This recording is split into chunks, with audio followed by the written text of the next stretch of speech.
Hi అండి. సులువుగా ఈజీగా టేస్టీగా అల్లం చట్నీ అండి. అల్లం చట్నీ ఇడ్లీ దోశలోనికి ఎలా టేస్టీగా తయారు చేసుకోవాలో ఈరోజు చూద్దామండి.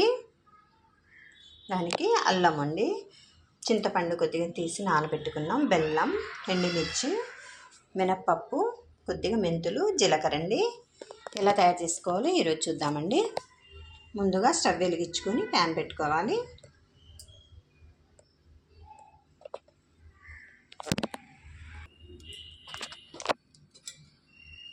ఒక 3 స్పూన్లు ఆయిల్ వేసుకోవాలండి.